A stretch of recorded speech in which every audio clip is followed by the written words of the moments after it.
Pertama, saya ingin mengatakan satu hal di mana kalau untuk saat ini situasinya berbeda dengan 98, di mana saat itu 98 kita memiliki satu tujuan yang sama, yaitu apa? Meruntuhkan tirani yang namanya dulu itu Orde Baru, atau tanda kutip itu Soehartoism lah. Jadi rejim saat itu memang seperti buta, tuli, dan anti kritik. Nah, zaman sekarang ini sudah zaman keterbukaan, di mana sudah ada media sosial yang begitu marak, bahkan penggunanya itu sekitar 97% seluruh Indonesia itu pengguna media sosial. Dan ini sangat memungkinkan semua informasi akan cepat diterima oleh masyarakat. Nah, ini satu fenomena di mana bahwa saat ini adalah situasinya yang berbeda dengan 98. Kalau untuk digiring opininya untuk reformasi jilid 2, saya rasa terlalu cepat menyimpulkan itu, dan itu tidak baik untuk iklim demokrasi kita. Jadi saya harap sekarang ini kalau mau autokritiknya itu bukan di situ, judulnya bukan Indonesia bangkrut isinya, tetapi kasih ide gagasannya itu apa? Perbaikan terhadap pengelolaan aset-aset bangsa dan negara Indonesia. Itu lebih menyentuh dan lebih bagus, lebih intelektual. Nah, sekarang ini kadang mahasiswa ini atau semua elemen masyarakat ini tidak bisa membedakan mana yang namanya kritik, mana yang namanya protes. Nah, Anda harus tahu dulu kritik dan protes itu apa. Kalau protes itu adalah penolakan. Jadi setiap kebijakan pemerintah itu, apapun itu kebijakannya, tetap ditolak. Suka tidak suka dia tolak. Artinya apa? Ini mengindikasi bahwa ada ketidaksukaan. Nah, sedangkan kritik itu evaluasi, di mana kritik ini akan bisa menjadikan solusi.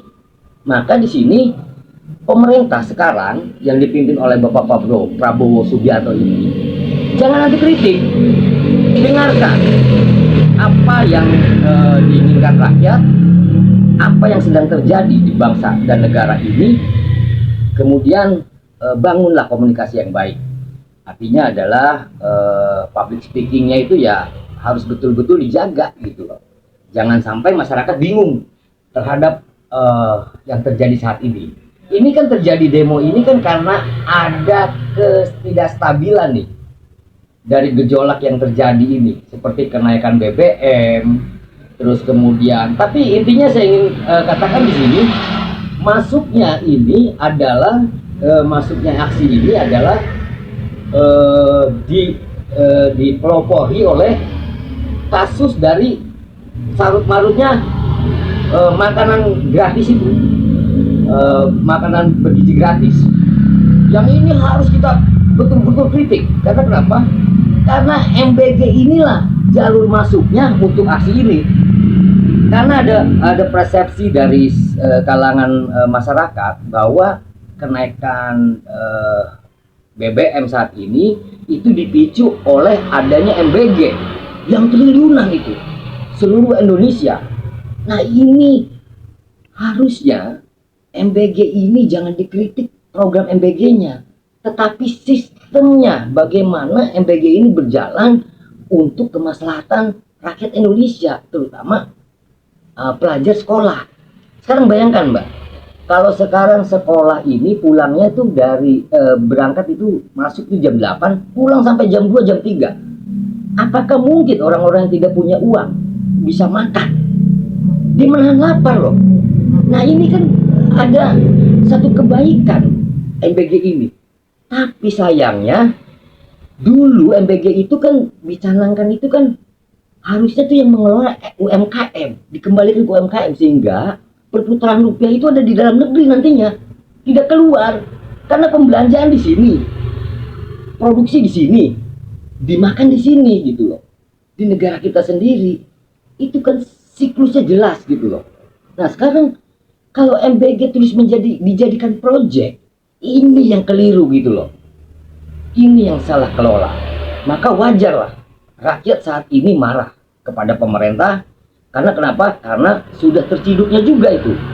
Rupanya ternyata dikorupsi gitu kan. Nauzubillah gitu. Nah jadi inilah Mbak. Ya kenapa aksi ini bisa bergejolak hebat ini saat ini dipicu memang apinya itu menyala dari kasus MBG ini. Karena sudah banyak sekali itu pembicaraan-pembicaraan di mana-mana tentang MBG ini. Dan kebetulan memang saya juga orang yang tidak setuju jika program MBG ini dijadikan bancakan, dijadikan proyek. Ini sebenarnya program bagus, bagus Pak ini program ini.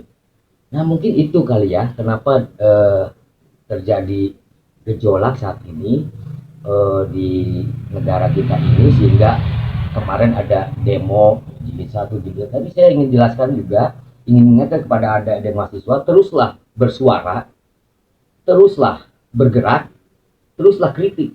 Karena kenapa? Karena itulah usia anak muda itu begitu. Harus berteriak lantang. Perkara nanti Anda itu benar jalurnya atau tidak, koreksi nanti. Tapi setelah ini speak up dulu lah, speak up. Harus apa ini negara ini? Nah untuk pemerintah harus bisa membuka diri gitu loh. Sebetulnya mudah ini, tinggal dudukan bersama, panggil semua elemen masyarakat, panggil mahasiswa, panggil elemen masyarakat, panggil mahasiswa, dan kemudian duduk bersama membicarakan ini. Dan pemerintah jangan anti gitu loh.